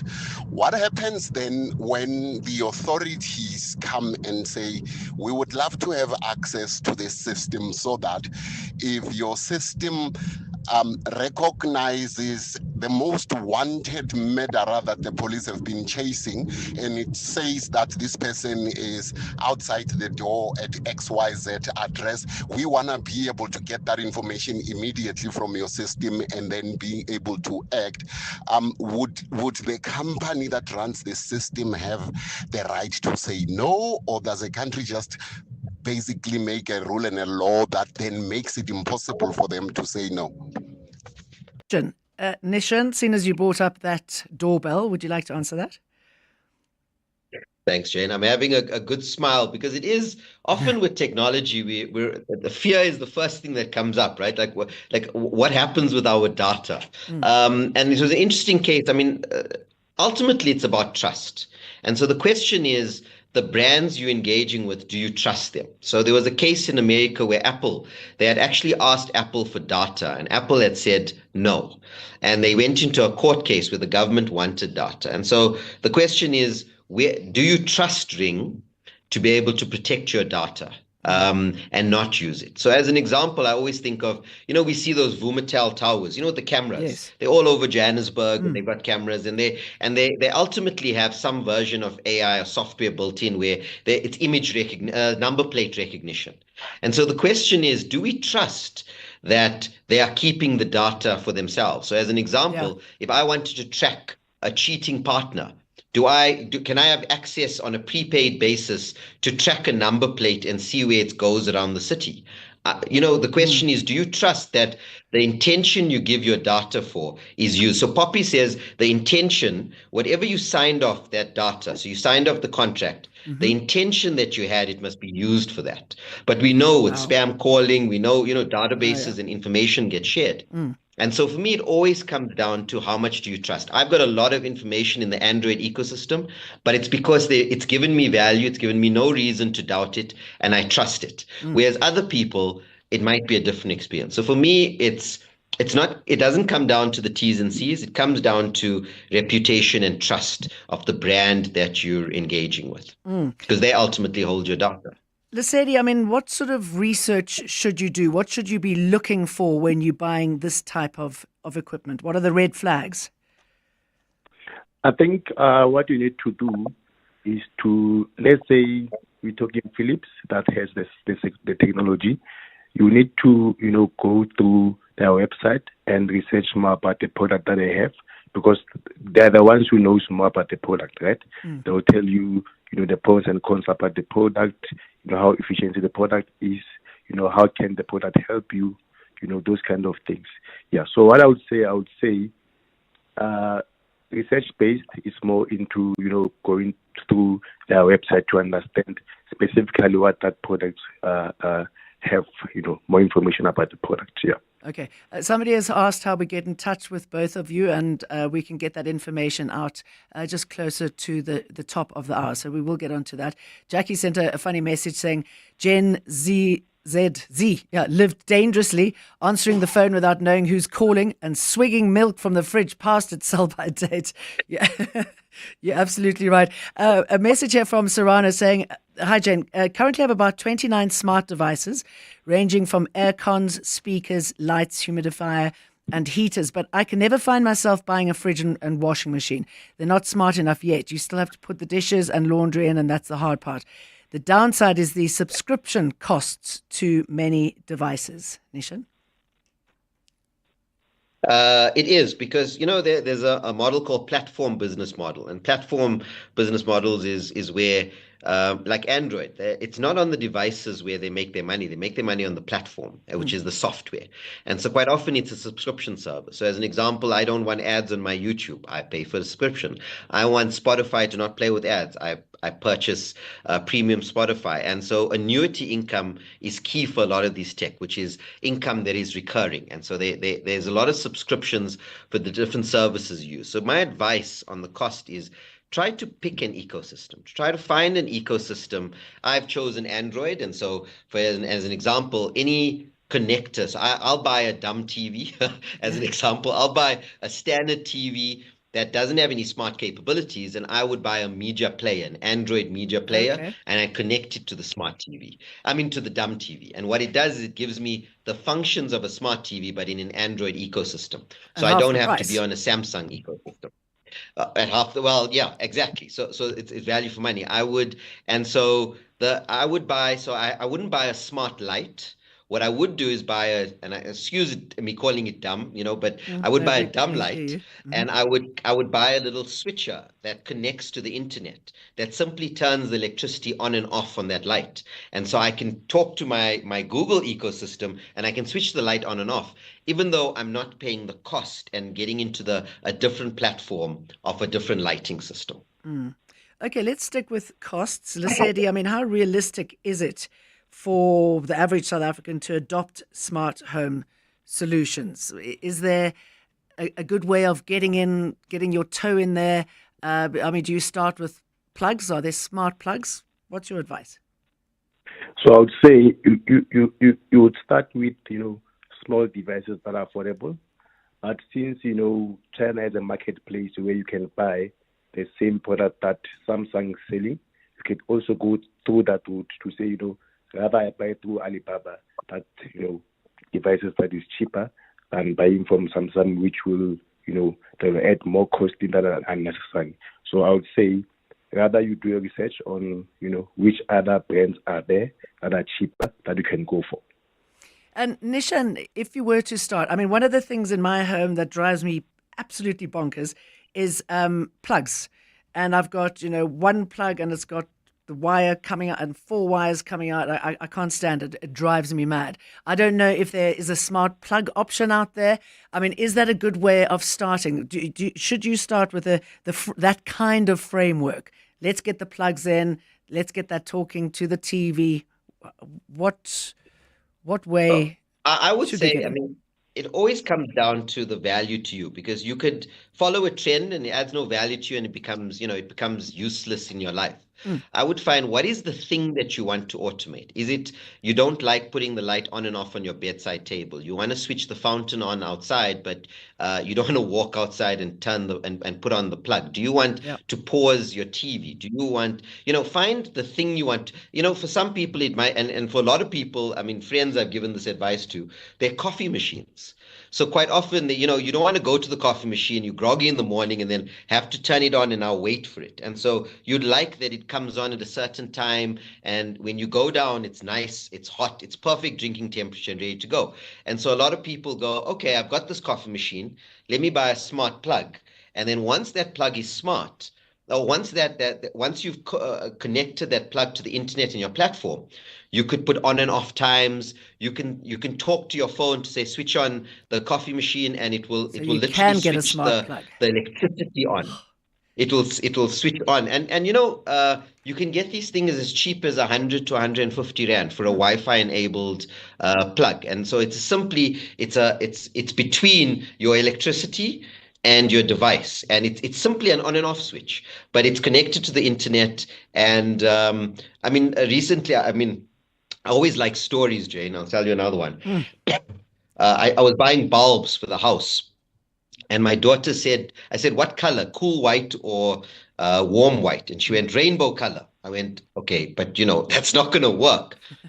But through that conversation, we ended up buying a Wi-Fi enabled bulb for her, for her nightlight. And so now she can actually change the color of her nightlight because the bulb changes color. And so that for her added maximum value. And it's simply a way that you engage with technology. Fascinating. God, she's going to be the coolest little kid, isn't she? We're going to keep talking about how technology is transforming modern homes and how to go about it. Quick spot break next, though. 702 delivers on the matters that matter to you. I'm Deirdre from Oakden.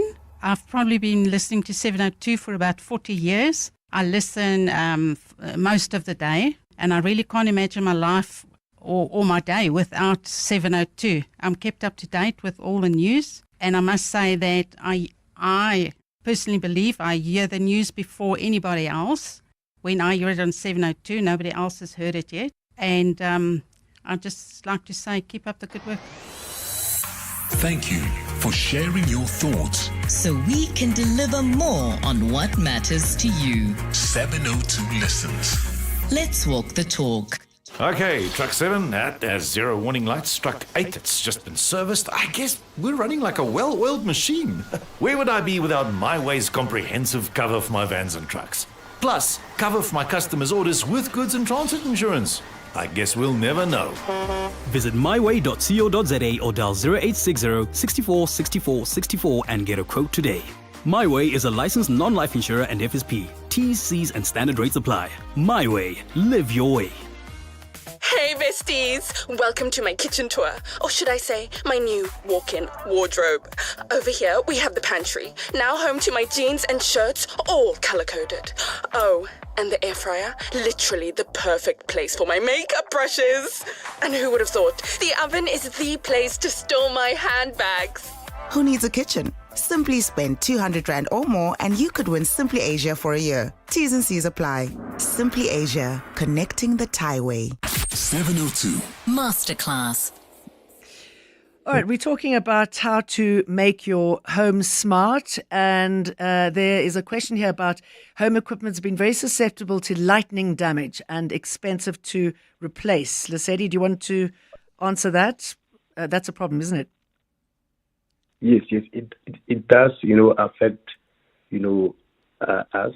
So what I would say is that, some brands, it's difficult for them to, fix that, product, like at that specific time. It might take, some time to go and fix it. But I would say it's better if, the company, let's say, if it isn't in the South African market, it has, local support where they could do it locally and then fix it in time, yeah. That's Relebogile, Managing Director of TechRoyd Solutions. I'm going to put this voice note to you, Nishan Pillay, an academic in the digital transformation space. Let's listen to it. It's from Kyle. Jane, the smart home debate always needs to come down to what do you expect something to do? I think we watched Iron Man once and thought that a smart home can do all of that, and to some degree it can. But if you're going to go down this route, it's important to look into your options. There's a open source platform called Home Assistant that most people use, and this allows all smart devices, or almost all smart devices, to talk to almost all other smart devices. So you're not stuck onto one company's platform. For example, I have my cameras. My cameras can act as therefore as motion sensors, and if it sees a cat, it opens up the water sprinklers and sprays cats that come onto my property. So none of those, or all of those 4 different systems are from 4 different companies, but you are able to allow them to integrate into one central hub. Nishan, would you like to respond to that? And I must say, it sounds confusing. Is it something that somebody like me could do? So Jane, the thing is, it's around trying and error and trial and error. So, sometimes we talk about the use cases, like the first time we did it, it worked. And I'm sure the caller before he got the system working in terms of the sprinklers and the cat and the cameras, there was probably a lot of trial and error and failure. And we often think failure is a bad thing, but it's not, because that's where the learning comes from. And so you've got to be able to experiment. So Jane, to answer your question directly, it's not, you can absolutely get into this. It's simply, if you go into a store and you buy a smart plug, or you order it online, you plug it into your coffee machine, you connect it via the instruction. Now you got your coffee machine working, but maybe you can't get the right voice, and then you're experimenting with how to get the right time to activate the coffee. Then that adds maximum value to you. Go, you know what? I'd love to automate that reading light. And then you try that, and maybe you'll try a different plug. And so it really is, when it comes to technology, because it's shifting all the time, and the more we use it, the cost keeps on going down, economies of scale. Yes. We have to be experimenting with this. We have to be trying this out, and we have to be playing with the tech and the systems to find out what works best for us. You've mentioned your daughter and how she sounds very tech savvy, but is there a danger for kids here in this world? What sort of measures can you put in place to make sure that they don't face any dangers, they're not exposed? From experience, as an example, the tech in my house is not mobile. So the speaker she's talking to, engaging with, is stationary. She can't lift it up and walk with it. And one of that is that she has to physically go to somewhere to interact. And I think that physical activity is important. Technology shouldn't prevent us from or disrupt our humanness, our ability to be active and get outside. And so we must have a balance. It must make our life easy. And how we protect this is, if we feel that technology is disrupting our ability to socialize, our ability to interact, our ability to go outside, our ability to appreciate a conversation, then we need to think about, okay, hold on, is it too much of technology? Have we disrupted something that's useful for something that is not? But where it adds value and adds to our life. So as an example, I love that my daughter can play a song because she wants to dance with me, or she wants to dance while we're cooking in the kitchen. But now that she can interact with it via voice, she doesn't have to now get a phone and a different device. It's a natural way she interacts to add value to what she's doing. And I think that's the key, because you can say limit screen times, and we read a lot about this, but each individual is different, each parent is different. We've just got to focus on what is healthy behavior and what is not as human beings. How concerned are you about that, Lesedi? I mean, what do you see when it comes to these spaces and kids and how to protect them? Okay, so I would say, like for let's say if your kid is using a mobile device, as a parent, you can have full control on the mobile device, so that maybe they cannot access pornography, for example, and stuff that it will be bad for them. So I would say you put measures in place where you could have control over the device, so that you can be able to block stuff that are not necessary for the kids to look at. Nishan, what's coming up next? What's coming up in the next 5 years? I should imagine it's hard to guess, right? Because it's changing so quickly. For me, there's probably two things. One is proactive tech. So, I work in a business that manages insurance and manages properties. And one of the things we've seen is devices connected onto geysers to tell you before it's about to, burst, or tells you when something needs maintenance, or a car perhaps needs maintenance, or something's gone. And so proactive risk. I think we're going to see a massive trend in that, and that's talks to Ring being able to identify users, because it proactively identifies who you don't know and warns you before you get to the door that there's a stranger. And so we're going to see the rise of automation and devices that's going to be more proactive to add value to our life. And the second one is, I think, location. Devices are going to want to know where we are. If we walk into a room, it's going to want to know we walked into that room. Why? Because we might want a certain light to come on as we walk in and certain music to play. Maybe we want the TV to come on so we don't have to reach for the remote. And so in terms of home automation, I predict a rise in proactive technology, and also location. So it really understands who you are and knows where you are. Lesedi, what excites you, and what is your message to any of the listeners who want to get into this? Briefly, if you will. I would say technology excites me because we as people, we are busy, right? We don't have time, so we need convenience. So once you have convenience in your home, once you have convenience maybe through your phone, you will be able to attend to matters that needs your attention, your full attention. All right. And if somebody wants to get hold of you, how do they go about that? My number is 061 526 7513. So we have our company website, which is www.techwordsolution.co.za. All right. Thank you very much for that. And Nishan, your word of advice to anyone who wants to get in, any red flags, any if you could sum up this conversation, what would the takeaway be? Don't be afraid. It's that Hitchhiker's Guide to the Galaxy. Don't panic. Don't be afraid. There's accessible technology out there. Don't be afraid of it. Experiment with it. Pilot. Go small, and don't just think it's for a younger generation. My, over 80-year-old grandfather happily does internet banking on his tablet, and so technology isn't for certain ages. It's your willingness and hunger to experiment and fail and then finally succeed and grow and learn. And that's my advice. So don't panic. It's going to be okay. But try out technology. Okay, just want to put this question to you. From a security point of view, I mean, so much that we do now is reliant on our face recognition, finger recognition. Is it safe to put your home in that sort of environment with that sort of technology overseeing it? So it is, a lot of the reputable platforms are encrypted, and so they have security layers built in. Example, if you have a camera in your house, you can't just access that camera if you're on a Wi-Fi. It requires you to be very close to the camera physically. It requires a login to that platform. My advice for you, if you experiment, stay within trusted ecosystems, reputable ecosystems. There's millions of reviews out there. Stick within reputable ecosystems to maintain your security. Make sure there's passwords and protections and encryption between the technology and the world. And if anyone wants to get hold of you, how do they go about that? The easiest way is through my LinkedIn profile. So I'm Managing Director of ASI Financial Services, Nishan Pillay, Nishan Pillay.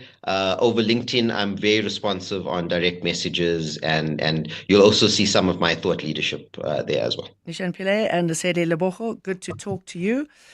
From the 24th of July to the 27th of July, Decorex Johannesburg returns to the Sandton Convention Centre. Now, spanning 5 halls, explore over 300 brands, shop exclusive show specials, and discover the latest in interiors, kitchens, bathrooms, and luxury finishes. Experience live interactive demos, expert LED talks, and the handmade Africa design market.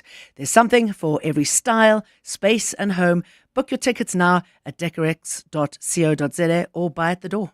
Kickstart your small business with a starter bundle from Nedbank. Enjoy free transactions for 6 months, including free cash deposits and withdrawals and a free debit card with easy digital access and a dedicated banker to guide you along every step of the way. Open a Nedbank starter bundle with SA's best bank for SMEs. Apply on the Money app today. Nedbank. See money differently. Nedbank is a licensed FSP and credit provider.